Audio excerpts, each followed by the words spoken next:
नमस्कार. मी चिंतामणी सहस्रोते. रागरंग.com या यूट्यूब वाहिनीवर आपलं सहर्ष स्वागत.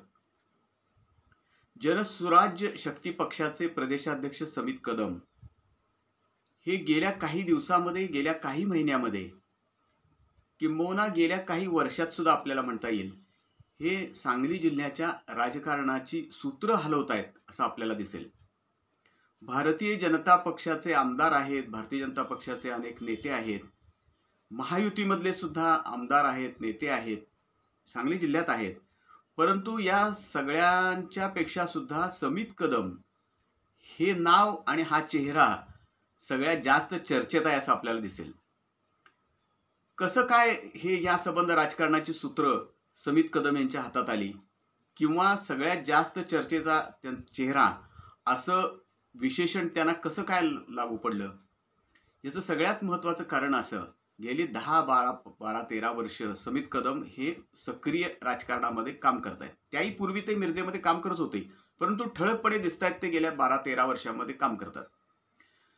ते काम करत असताना त्यांनी सुरुवात जी केली ती आमदार विनय कोरे यांनी स्थापन केलेल्या जनसुराज्य शक्ती या पक्षाचे प्रदेशाध्यक्ष, खरं म्हणलं तर कार्यकर्ते म्हणूनच, नंतर ते प्रदेशाध्यक्ष झाले.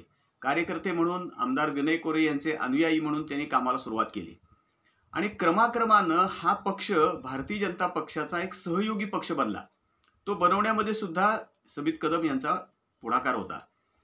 त्यानंतर ते भारतीय जनता पक्षाबरोबर त्यांचा संपर्क आल्यानंतर त्यांनी भारतीय जनता पक्षामध्ये सुद्धा आपलं स्वतःचं एक स्थान निर्माण केले असं आता आपल्याला दिसेल. त्यांनी सांगलीमध्ये एक नुकतीच मोठी कामगिरी पार पाडली. सांगली जिल्हा मध्यवर्ती बँकेच्या उपाध्यक्षा जयश्री बहिणी पाटील आणि त्यांचा सगळा गट, जवळजवळ सगळा गट, भारतीय जनता पक्षामध्ये आणण्यामध्ये त्यांनी मोठी कामगिरी बजावली असं खुद्द भारतीय जनता पक्षाचे ज्येष्ठ नेते आणि सांगली जिल्ह्याचे पालकमंत्री चंद्रकांत दादा पाटील यांनी जाहीरपणे सांगितलं. मुंबईत जयश्री बहिणींच्या पक्षप्रवेशाचा जो कार्यक्रम झाला तिथंही वरिष्ठ नेत्यांनी समित कदम यांचं नाव घेतलं आणि त्यांनी ही कामगिरी पार पाडण्यामध्ये पुढाकार घेतल्याचा आवर्जून उल्लेखही केला. आता जनसुराज्य शक्ती पक्षाचे प्रदेशाध्यक्ष असलेले समित कदम यांनी भारतीय जनता पक्षामध्ये आणि भारतीय जनता पक्षांच्या नेत्यांच्या वर्तुळामध्ये आपलं स्थान नेमकं निर्माण कसं केलं असेल याचं कुतूहल अनेकांना आहे. अनेकांना आश्चर्य वाटते की त्यांनी एवढ्या झपाट्यानं आपलं स्थान कसं निर्माण केलं. तर त्याचे काही कारणं आहेत. सगळ्यात महत्त्वाचं कारण असं आहे की त्यांचा सतत लोकसंपर्क आहेच, पण त्याचबरोबर वेगवेगळे कार्यकर्ते आणि नेत्यांशी त्यांचा संपर्क आहे. म्हणून विधानसभेच्या नुकत्याच झालेल्या निवडणुकीत सुद्धा सांगली मतदारसंघासह काही ठिकाणी त्यांच्यावरती काही कामगिरी सोपवण्यात आलेली होती आणि ती सुद्धा त्यांनी पार पाडली अशी त्यावेळेला पण चर्चा होती. त्याबद्दल काही वेळा टीका पण झाली. अगदी त्यांची गाडी कुणाच्या दारात उभी आहे अशा इथपर्यंत त्यांचे फोटो गाडीचे काढण्यापर्यंत सुद्धा त्यावेळेला खूप लोकांनी खटपट केलेली होती. परंतु समित कदम यांनी तिकडे फारसं लक्ष दिले नाही. त्यांनी आपलं काम सातत्यानं सुरू ठेवलं. एकूणच आपण पाहिलं तर अशा पद्धतीची कामगिरी करायला, आणि मला असं वाटते की सांगली जिल्ह्यातल्या काही कामगिरी त्यांच्यावरती चंद्रकांत दादा पण सोपवत असावेत असं एकूण चंद्रकांत दादांच्या बोलण्यावरूनच दिसतं.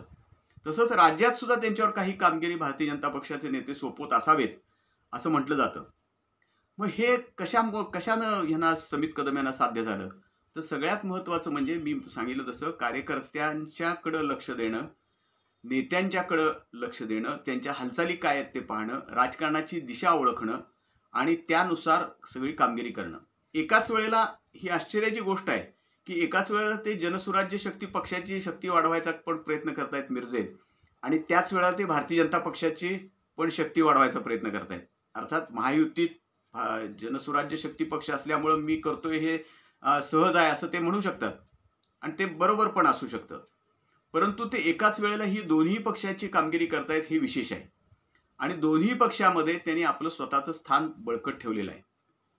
तर मगाशी मी सांगत होतो की हे कशामुळे साध्य झालं, तर वाटाघाटी करण्याची क्षमता, सतत माध्यमांकडे सुद्धा लक्ष देणं, माध्यमांमध्ये येणाऱ्या बातम्या त्याच्याबद्दल अतिशय दक्ष असणं हे सुद्धा अतिशय महत्त्वाचं असतं. अनेक नेते बातम्या काय येतात, काय चर्चा चाललेली याच्याकडे फारसं लक्ष देत नाहीत आणि मग नंतर सगळं पूर्णपणे एकदा प्रकरण हाताबाहेर गेल्यानंतर मग त्यांच्या सगळं लक्षात येतं, परिस्थिती हाताबाहेर गेल्यावर त्यांच्या लक्षात येतं की आपण माध्यमांकडे फारसं लक्ष दिलेलं नव्हतं. परंतु त्या बाबतीत समित कदम हे अतिशय दक्ष असतात असं आपल्याला दिसेल. कोणत्याही बातमीबद्दल ते नेहमी लक्ष ठेवून असतात. तर हे एक कारण आहेच.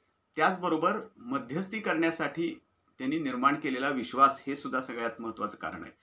नेत्यांनी जर विश्वास ठेवलेला असेल तरच अशा पद्धतीचं काम होऊ शकतं आणि असा विश्वासही निर्माण होऊ शकतो. समित कदम यांचा उद्या वाढदिवस आहे. त्यानिमित्तानं त्यांच्या पुढच्या एकूण वाटचालीला आपण शुभेच्छा देऊया.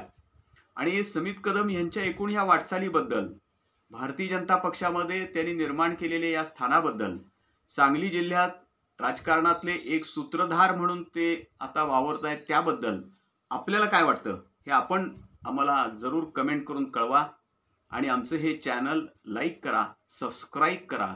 हे सगळ्यात अतिशय महत्त्वाचं आहे. धन्यवाद.